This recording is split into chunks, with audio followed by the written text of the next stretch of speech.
from the cloud. That's what I want to do. All right.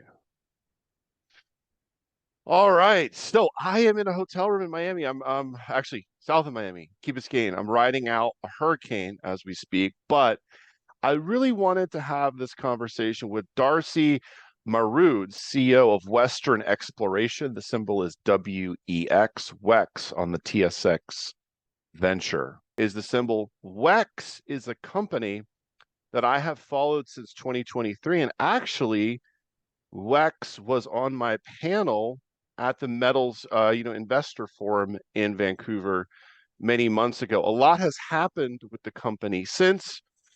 High grade gold in, the best mining state, the best mining jurisdiction in the U.S. So I'm going to let Darcy tell you a little bit about the company. Excellent. Robert, first of all, stay safe. I think every time we talk, you're near a hurricane or in a hurricane. So I'm not going to go visit you. Don't take that personally. But stay safe. But I really mean that. I hope you're absolutely. hold Thank up you. well. So thanks for the introduction, Robert. And it was our pleasure to be with you at the MIF in Vancouver. I think that was back in March or May. January. It was that long ago. So it has been a while. So a lot has happened. But maybe a brief introduction first about Western Exploration. As Robert said, we're an exploration company focused on precious metals in Nevada, and more importantly, in northeastern Nevada, just north of Elko. So for those of you that know the mining industry, you know that Elko is one of the major mining centers in North America, if not the world. It's got a gold endowment that's almost second to none. Some of the largest mining companies in the world, Barrick, Newmont, have their most significant operations in and around Elko. So it's got a pedigree, I think, that's unmatched. Our project is about 110 miles or kilometers, 85 miles north of Elko, right off a paved highway. So easily accessed from Elko. We've been active there since the late 90s. We've put together a portfolio of projects that were identified back in the late 90s. And then we made a discovery in 2013, which is our Gravel Creek deposit, where we're currently drilling. Current resources are about 1.3 million ounces of gold equivalent in 3 deposits: an oxide gold deposit at Doby George to the far west, an oxide gold deposit called Wood Gulch that was previously mined by Homestake in the late 80s, early 90s, and then the Gravel Creek deposit, which we discovered in 2013 and that we're actively drilling right now. So the project is, well located. We've got a good team of professionals working on it with experience ranging from about 30 years for our geologists up to 45 years. So strong team, strong jurisdiction, strong project. I think, ticks the box for success for most junior mining companies, Robert. Yeah, that's a good overview, Darcy. I appreciate that. So you started the drill program at Gravel Creek sort of mid-summer. 4,000 meters planned. I think just judging by the depth of the holes, I've seen 750 meters on average. That gives you about 5 holes, maybe 5 or 6 holes. So the drill program started roughly 2 months ago. I got to ask you, because I've had some mixed results with companies that I own in terms of drill programs in the US in 2024. I've had some go really seamlessly and really fast. I've had others where it's like pulling teeth. The company's drilling like 15 or 20 meters a day. How is the driller doing down there? The driller's doing well, Robert. We're using Major Drilling, so they're a major, pardon the pun, drilling company, well known to most people. And they have been on site for us, I think, for the past 3 years in a row. And that's no coincidence. They always put top professionals on the site with good equipment.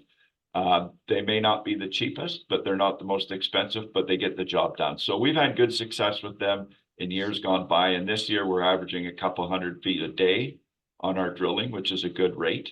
So our drilling is going well. We are on our 5th hole right now. So as you said, 5 to 6 hole program in that initial 4,000 meters. And that initial program isn't focused on what we did last year where we made a high grade discovery. It's stepping out up dip to the north and to the south on that. And what we're trying to do is make sure that we connect the high grades around that high grade discovery last year If we can do that successfully this year, then we have a path to significant drilling going forward to increase the resource very quickly at Gravel Creek. Okay, so at Gravel Creek, you have a resource already. It's a little more than a 500,000 ounces. Actually, I think it's actually about 800,000 ounces in total in all categories, and it's pretty high grade. I mean, this is a deeper deposit, so you're using a 2 gram per ton gold cutoff, but your average grade is like, I don't know, 3.5 grams. So that's pretty high grade. The goal of this program is to expand that deposit and get it over 1 million ounces. What are you seeing so far? Yeah, you're right, Robert. I think our current resource is at a 2 gram cutoff is just north of 800. At a 3 gram cutoff, it's about 720, something to that effect. So, when you look at what I look at as a 3 gram cutoff, and that was before gold went to $2,600 an ounce, which always affects your cutoff. But at 3 grams, our average grade is about 6 underground with a 20-meter wide deposit. So we've got grade and width in our favor there. This new discovery is just to the west of that, but adjacent to the deposit. It's the same mineralogy, the same deposit, but a different style of mineralization. It's high grade, structurally hosted veins. Last year's drill results, we put out results with up to 2,800 grams per ton silver and over 100 and some gram per ton gold. So it's locally very high grade.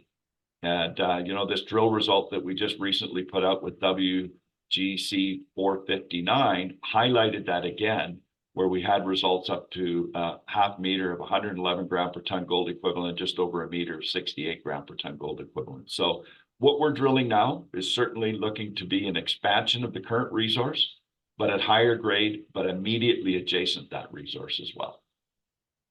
Okay, so this is low sulphidation epithermal gold system. So it's these deposits, these ore bodies can be very high grade and very sort of tight. Like they're not super spread out. They might be 500 meters by 300 meters or something like that, but they're very high grade. Are you interpreting that the area you've drilled to date is the boiling zone? We don't see the boiling textures, but certainly we see all the other characteristics that, yes, we'd be within or close to that boiling zone. You hit the nail on the head, low sulphidation epithermal. We know that by the style of the alteration and the mineralogy. The age date, the United States Geologic Survey put an age date out for us on our mineralization in February this year of 15.4 million years. And I won't get bogged down in what that means, other than all of the major epithermal deposits in this part of Nevada are that age. That's Midas, that's Sleeper, which were two of the largest high-grade deposits in northern Nevada. I think both of them were producing gold at over an ounce per ton with very significant silver credits in the case of Midas. So we've got the right age rocks, the right style of mineralization, and neighbors that have been very successful producing high-grade gold in the past. So I think we've got all the elements that Gravel Creek could be the next major epithermal discovery in northern Nevada. Wow, that's exciting. So you started drilling 2 months ago. The progress has been pretty good, over 50 meters a day on average is what you said. And then September 18th, you announced a financing with a strategic investor. And this kind of caught my attention because it was at a good price. It was basically at the market price, is $1.7 million. And it was from an entity I've never heard of from Houston, Texas. So what can you tell us about this new investor? Yeah, no, I'm happy to do that. And you're right, I'd never heard about them before we started talking, but actually they've got a history of investing in projects in Nevada. They were investors in the Isabel Pearl deposit very early on. They're a group of high net worth individuals and family offices out of Houston, Texas. And they've been kind of talking with our company over the last, I'd say, year. And what really attracted them to the company was obviously, Gravel Creek, but Doby George, where they said, you're not getting a lot of value, but we see that as a very high grade at surface oxide deposit that's largely de-risked. Why can we not help you move that further down the road to de-risk that asset and potentially get that to, production in someday? So, we hadn't put a lot of emphasis on Doby George because of the focus on the high grade at Gravel Creek. But the financing with TXAU gives us the opportunity now to be doing both. We've got money in the bank that we use for Gravel Creek, and we're advancing that. And now we've got some money in the treasury that'll allow us to do the detailed engineering, do some of the baseline work, and get the permitting phase with the Doby George deposit after we complete a pre-feasibility. So now we've got both projects moving forward. One, Doby George is more back room right now, engineering and resource calculation, pit design that we'll look forward to getting to market like at the end of the first quarter of next year. And Gravel Creek, the drilling. So we've got an advanced exploration and kind of moving towards a pre-feasibility on another piece of the project. So it was, I think, opportunistic by both parties to get some money into the treasury to advance Doby George and see if we can't create additional shareholder value by de-risking that part of the asset. So to be sure about Doby George, so people understand, there's a resource on that, and it's a little over 500,000 ounces, and it's in oxide, so it's much, you can do, heap leach processing on that in theory, and it's near surface, so it can be open pit, and the grades are almost a gram per ton gold on average, which is actually exceptional for gold oxides in this part of the world. Yeah, that's correct, Robert. And it's I'd add that it's right adjacent to road access from the project and only about 5 kilometers from grid power and water source. So it's well located. It's been known since the late 80s. The resource that we put on it, we calculated in 2021. You'll recall we did some additional drilling there in 2022 where we highlighted some very high grades in oxide with diamond core. So we think there's some upside to grade. But as you said earlier, it's at least 500,000 ounces. But what we know about this deposit, it was never drilled below the oxide zone. So there was 2 deep holes drilled by our company where we hit significant zones up to 7 meters of 5 grams per ton in sulfide below the oxide that's never been followed up. So what we know from the history of Carlin deposits, and our nearest neighbors are Big Springs and Jarrett Canyon, which are only 25 kilometers away, were significant Carlin oxide deposits, but 90% of the past mining and resource come from the sulfide zones that were discovered later. So, we do have potential to expand Doby George below the oxide zone. But maybe the way to do it is de-risk Doby George, get that pre-feasibility done, and you might be able to continue that exploration through your own cash flow or what have you. So I think it gives us some more optionality in the company to pursue that oxide in an environment where the gold price is very strong and a project that's largely de-risked. So Doby George, most of the drilling is in the oxides, or all of the drilling is in the oxides until you drill 2 deeper holes in the sulfides. And usually the barrier between the oxides and the sulfides is the water table. Is that the case here? No, that's not the case here. I think the water table's a little below that now, but it's very close to that. But again, I don't know for certain that it's exactly on top because there's not a lot of drilling into that sulfide zone. Okay. And how deep is the sulfide zone? The average thickness of the oxide deposit is between 120, 175 meters, Robert. It outcrops right on surface with some of the best grades. So early on, it'd be a very low strip environment. And we've got a lot of confidence in the resource model because it's got over 800 drill holes from past operators and Western. So it's well drilled out. We did the metallurgy in 2022. It was reported in early 2023 with McLennan Labs, where we're getting 72% recovery on a 1/2-inch crush, very straightforward heap leach with no agglomeration required, very low reagent consumption. So a low cost, high grade oxide deposit that again is largely de-risked by drilling, by met work. And we're ongoing now with the updated resource and the pit design. So we're further de-risking that asset into the first quarter of next year.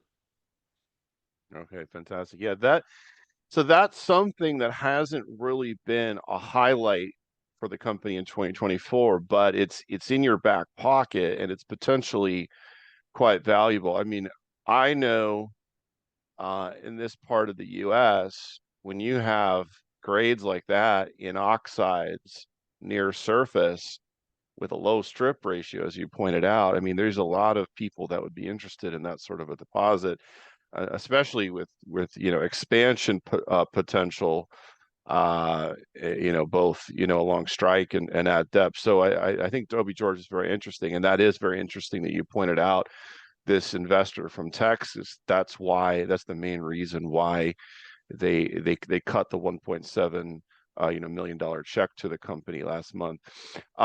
So then the next news release was metallurgical results. So gold recoveries of up to 94.8% at Gravel Creek. Now, when I see 94.8% recovery with the kind of grades you have at Gravel Creek, that's very exciting. Tell us about that news. Yeah, sure. And the reason we did that, Robert, is I think it's very important early on in a project's history that you understand, can you recover what you're finding? Because ultimately, if you can't recover it through an economic process, then, either you're going to have to find higher grade or it's going to have to somehow alleviate those concerns. So we wanted to put that to rest very early on. So the drilling we did in 2024, we took all of the rejects after we assayed them. We put them in a freezer, vacuum sealed bag so they didn't oxidize, and left them there and got them to McClellan Labs. And we knew from past work at the Gravel Creek deposit that cyanide leaching, vat leaching, did not work very well because of low recoveries and high cyanide consumption. So we went right to a flotation test work, which was very successful at Gravel Creek. At Gravel Creek, we're getting 96% recovery of gold and silver to a float con with an 8% weight pull. So we know it works there. So we thought, is this the same? And you said those numbers, and they're roughly the same as what we see at the Gravel Creek deposit. So we know we could put those two ores together in a common process and extract them. But the real key to it is also that we were getting 20-some%, I think 22% of the gold up front in a gravity leach. There's coarse gold in this deposit that we're not seeing, but it's recovering in a gravity circuit up front before leaching. So that'll go to a lower cost operation as well. So at the end of the day, the Gravel Creek resource and the new discovery are treatable with the same process. So we get a high grade concentrate of between 2 and 3 ounce per ton gold and over 50 ounce per ton silver that we can then market to one of the autoclaves or roasters here in Nevada. Think of Jarrett Canyon, it's just down the road, 25 kilometers from our project.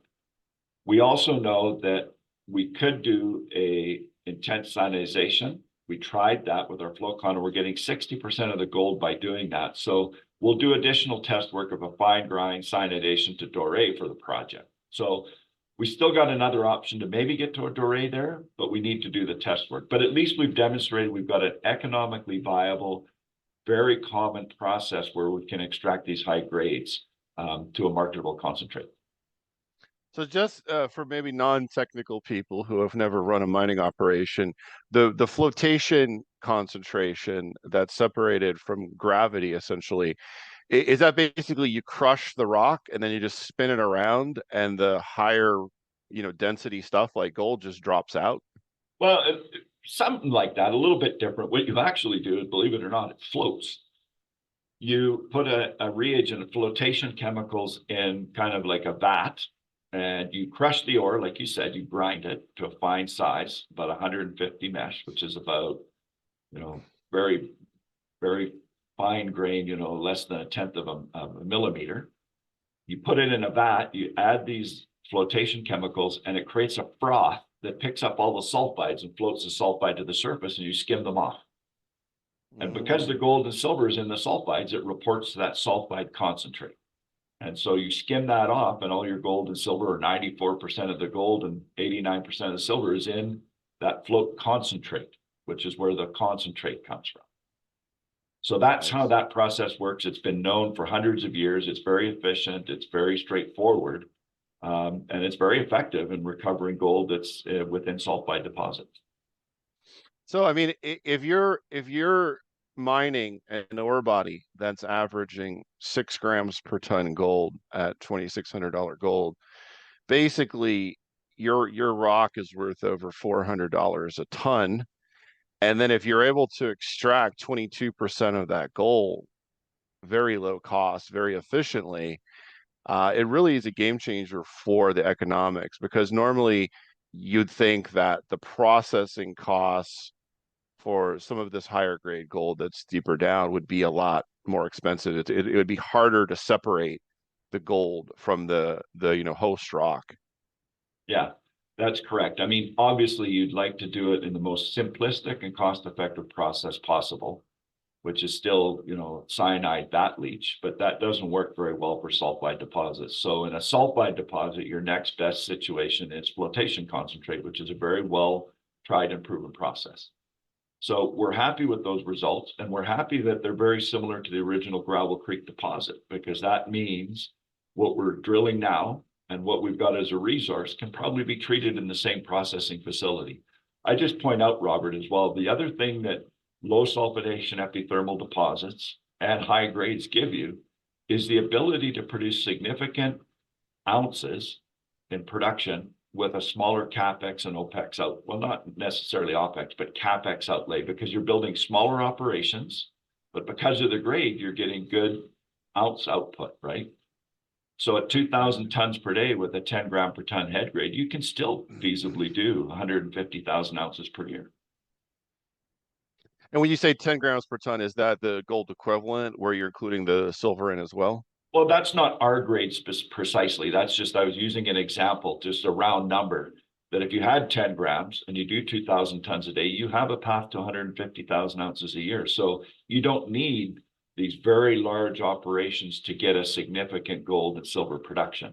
When you've got grade on your side, it gives you the ability to really scale down your capital and build smaller operations, but still have meaningful gold production. Got it. Okay.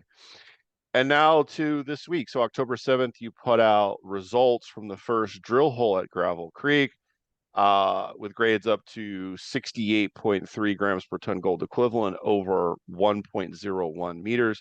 And actually, if you look through the assay table here, the breakdown, you have multiple gold intercepts throughout this hole, starting at 540 meters down hole and then extending all the way to 655 meters. So you have a few intervals where you have very high grade gold. You have 3.69 meters of 22 grams in one interval, and then deeper down you have 6.1 meters of 12.44 grams per gold equivalent, with gold and silver, with obviously very nice silver grades here.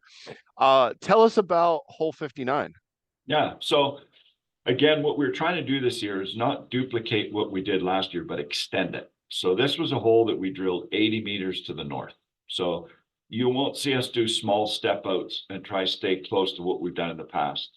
We know that if this is going to turn into something significant, it needs to have a strike length, it needs to have a dip length. Last year, through drilling, and we've got that section in our news release, we established that we've got 250 meters to 300 meters dip length. So this year, we're trying to establish, does it continue along the strike length? And so far, it seems like it does. Like you said, those results in WGC459 were very similar to what we had last year. A little bit better width. And I think the grade is very similar to what we had last year. So that's giving us confidence that we're onto a very high grade epithermal deposit that's got some legs to it. Now, additional drilling is required to find out how big it gets. But certainly, Robert, once you start finding continuous dip length, continuous strike length, and continuity of grades like we're seeing, it gives you a lot of hope that you're on to something very significant, and we're very excited about it. So last year you proved the dip, extent of Gravel Creek. That means basically it's extending down to depth, and now you're proving out the strike extent. So you're moving more laterally. So I saw in the news release, hole 462 is actually in progress and is drilling 160 meters to the north. Now, is that a step out to the north where you're trying to prove that Gravel Creek extends further north? That's exactly right, Robert. You will see that we will typically do that. Once you've delineated what the dip is and what the strike is, then take these, I don't want to say calculated, but you take these systematic step outs to keep finding how far can you push the envelope of these deposits. And as you recall in our news release last year, and we've got that, I think, indication of that in our news release this year, that we do have high grades from past drilling over an area of about 550 meters by 350 meters. So we know something's going on in there with very high grades. Now the drilling's trying to say, what is the orientation? What is the continuity? If you can check the box on that, we have the potential here to, I think, double the current resource at Gravel Creek. Potential to double it. So go to 1.5 or so? Yeah, I mean, I can't say numbers, but that's the potential we see. The footprint that we're drilling right now is roughly the same as our current resource at Gravel Creek. Okay. And based upon what you're seeing in hole 459 and maybe some of the other holes, are you confident that the grade continuity is there? Well, once we get the assays back, we'll certainly be comfortable of that. But I think at this point, we haven't seen anything that's saying that we're off on the wrong track, put it that way, Robert. So we need to get those assays. We need to get them into the model and to, in the public domain so we can talk about it more. But I think for what we're seeing right now, based on 459, we're pretty confident that those drill results are true width, very close to true width. So we're drilling perpendicular to the structure. We're confident of that. So we're pretty sure we know the strike now. Last year, we're pretty sure we defined the dip length. So I think right now you just need to keep drilling along strike and up dip on these new sections to see how far you can carry it. And every time you're successful, ounces add up. And, maybe you can help teach some of the viewers about how this process works. When you drill a hole and then your guys log it, they cut it, they send it to the lab does its work on it, and then you get the results back in your email. How long does this process typically take for you? Yeah.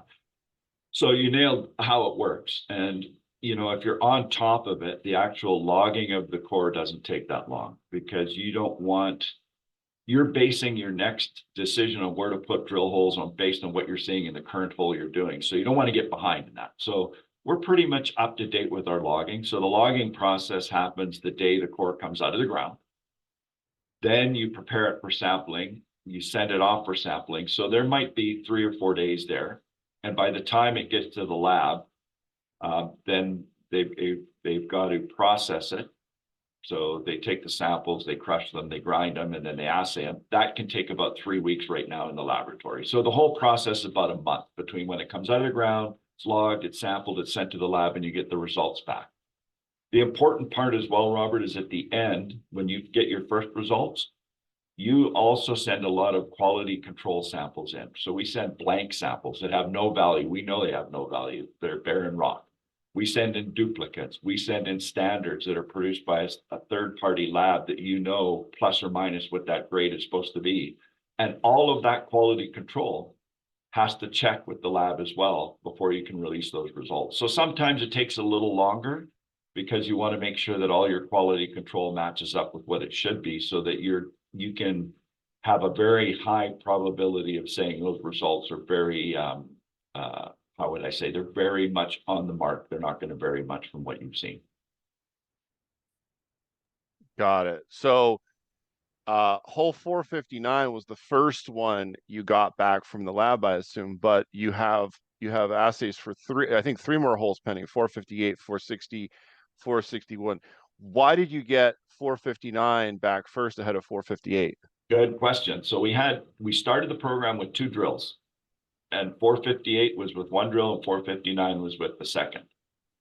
458 was with a smaller drill. It really struggled to get those depths. So it took almost a month to complete that hole. Okay. So after that, we removed that drill from the campaign. We'd be further ahead with our drilling, Robert, if we'd had the 2 drills, but that drill was going to take longer and cost the company more. So we made the decision to let's remove it. So it's not drilling right now. And then we've got the bigger drill finishing the holes and it's doing much better. Got it. Okay, that makes sense. So 458 will come out. It's just, it took longer. And then we'll get 460, 461. And is 462 the one that's in progress? Will that be the final hole of this phase of drilling? We're evaluating that right now, but it very well could be, Robert. Yeah, I think we want to get some assays out there and determine that we've got the continuity we believe we have, not only visually, but analytically, so that you can say, yes, this thing has legs. And then I think after that, it's just systematically step outs along strike and up dip. Okay. So you know, always the hardest question for a junior mining CEO, when can we expect more news from the company and more results? And what kind of news flow can we expect from WEX over the next 6 months? We'll have those drill results out, I think, anywhere between the next 2 to 4 weeks. You know, I think 2 of the holes went in the lab, and then the third one went in a kind of a week or so after that. So they'll be staggered, but it'll be within the next 2 weeks to the middle of November kind of time frame.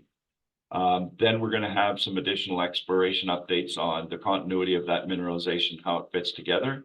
Then we're going to have updates in the new year on where we're at with that PEA PFS at Doby George. And we're going to, as soon as the drilling is done at Gravel Creek, be updating the geologic resource at Gravel Creek into the first quarter of the year as well. So I think there'll be drill results till the end of the year, then an update on exploration plans going forward, and then a PEA potentially on Doby George by the end of the first quarter, and an update resource in both Gravel Creek and Doby George coming first quarter, start of second quarter. Oh, okay. So we'll get an update on Doby George in Q1. Fantastic. Yeah. And I think Gravel Creek, you know, it's important for us to update that geologic model with the new geologic thinking, with this new discovery.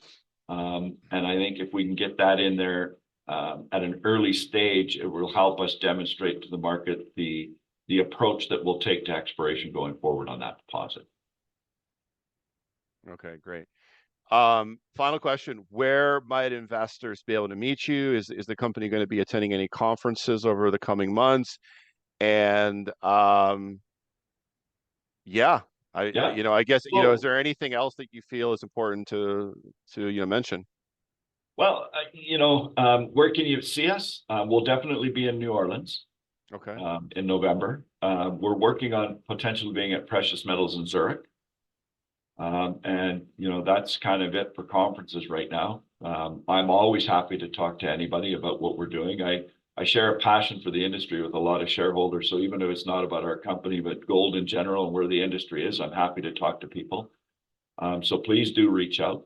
Watch for those drill results coming out. And again, you're not going to see us really promoting drill results for the sake of the drill results, but we'll be promoting what drill results mean to the larger picture of where we're going with Gravel Creek and the Aura project in general. Great.